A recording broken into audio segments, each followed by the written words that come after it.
roughly about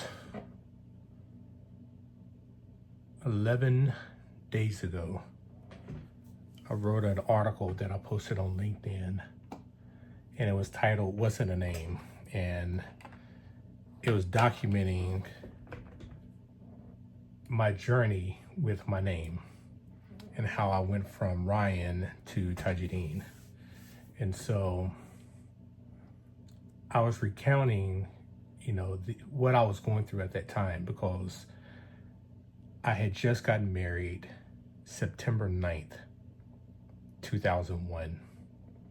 I had been a Muslim for a couple of years or so by that time, and this was 2 days before September 11th. And I lived on 13th Street Northwest in DC. So I was right down, this is in Northwest, so I was right down the street from the White House and everything else. It wasn't too far, but it wasn't exactly a close walking distance either. And I remember waking up the morning of September 11th, wondering why everything was so quiet outside. And it wasn't just a regular quiet, it was eerily quiet. It was, you didn't hear any cars, you didn't hear any people. And DC can be a noisy city, especially during rush hour, because it's just, madness outside. But that day I slept in because it was still pretty much my honeymoon. I didn't own a television or a radio. I barely had a cell phone at the time. The only thing I had was the internet. And I hopped on the internet, because I had already called out to work. Nobody answered the phone. I sent an email and nobody responded. I worked for the National Weather Service, which is part of the National Oceanic and Atmospheric Administration at the time. And I just thought that was kind of weird. So I wrote a friend and I was asking how she was doing. And she responded that she was terrified. I asked why. And she typed words that I would never forget, that I will always remember. And she says that we're under attack. And she told me to check the news.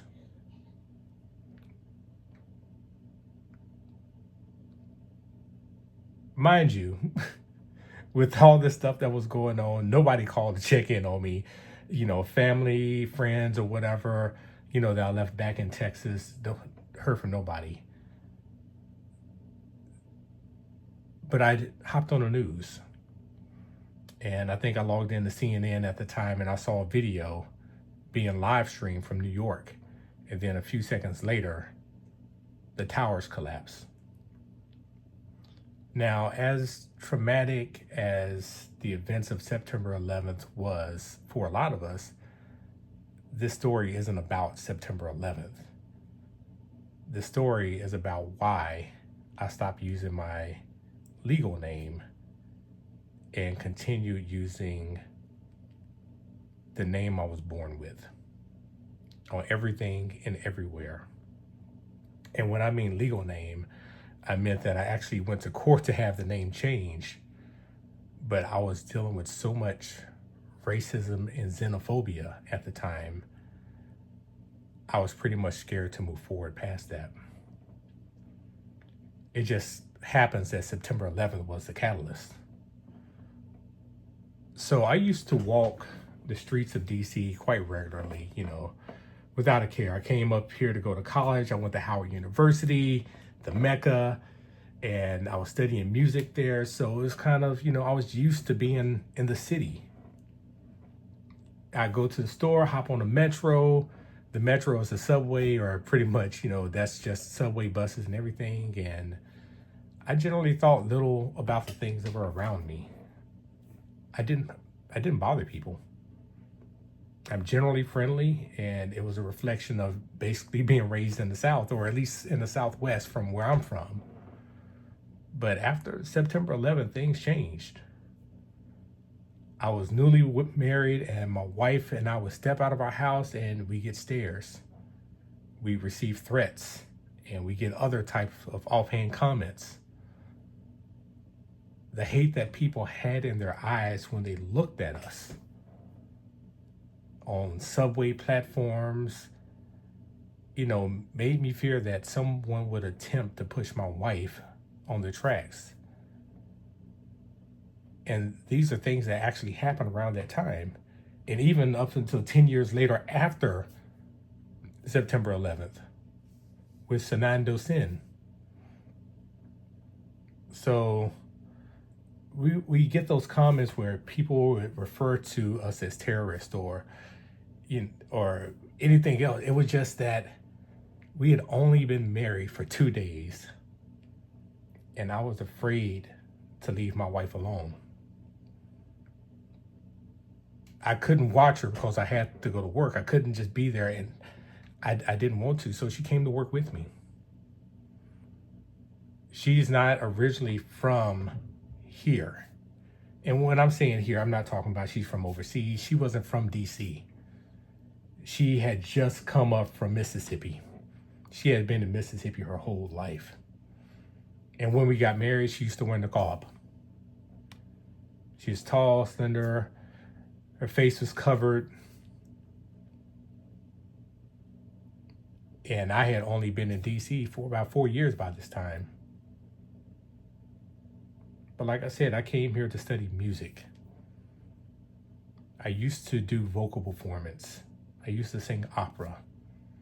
I have been all over the world. I have performed in the Kennedy Center.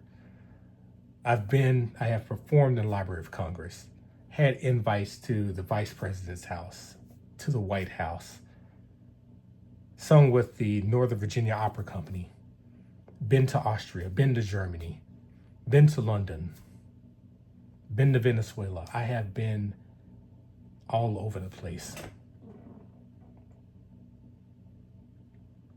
And all of that had changed. So I went from just being a nobody that nobody ever paid attention to being stopped by DC Metro Police or being stopped by the WMATA police, which is the metro, the subway, the train, transportation police. And they would come and ask me, what am I doing? What am I writing? Take my pad from me, looking at my notes. It was like stop and frisk before stop and frisk actually became national headlines.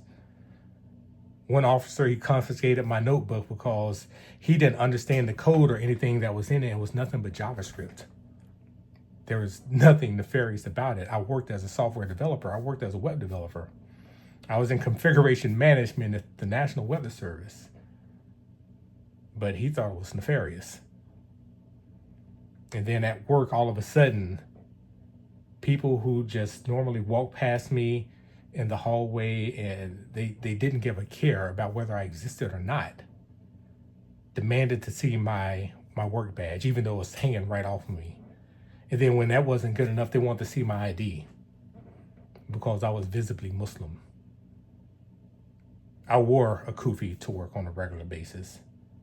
I wore a white thobe to work on a regular basis, and typically with slacks and dress shoes. I was always presentable. Most people knew who I was. And eventually, investigations were being conducted because my coworkers would report me for the crime of just existing. On one occasion, I had a supervisor on a defense contract report a coworker of mine who no longer worked there. That supervisor kept a folder of pieces of paper and notes he took off my coworker's desk. And I didn't know those even existed until after he was fired. And the reason why this is important is because my coworker spoke Arabic. He was from a Muslim country. Or rather, he's from the Middle East, and he was Muslim.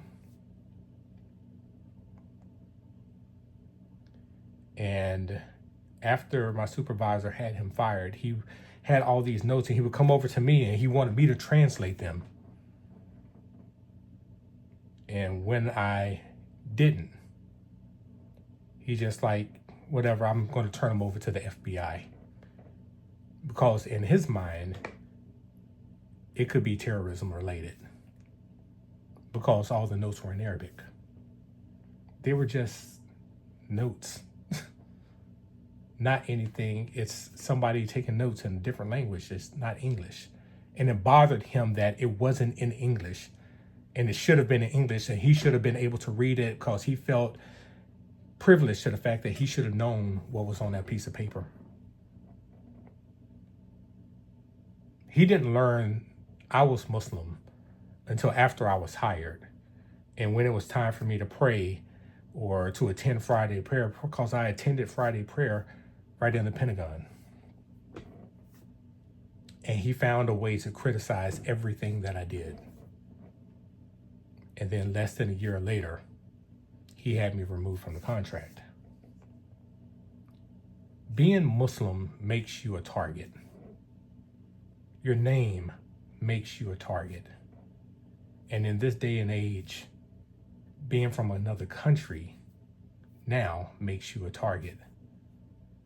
It's why so many people named Muhammad just call themselves Mo. It's why that recruiter from India who's over here on a H-1B visa is writing or calling you about a job and he calls himself Richard, even though his name might be Pradeep. My name has been part of my identity for over 20 years. And despite the fact that I had it changed, I didn't use it. I used Ryan.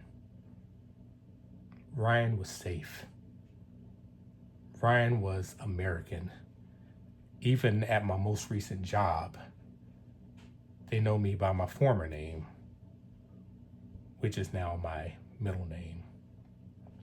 My grandmother named me Ryan. And to honor her memory, I didn't want to shed that name completely. She was the most influential person in my life. The name on my LinkedIn and the name that people see on TikTok and everywhere else is in fact my name. And for the longest, I didn't use it. I feel like I had done myself a disservice choosing comfort over my identity. It's a name I chose for myself, a name I chose before I knew anything about Islam. I chose it because I liked it. It suited me. And now it's time that I return to it. It has taken me over 20 years to return to this name. But I'm ready to carry it forward now.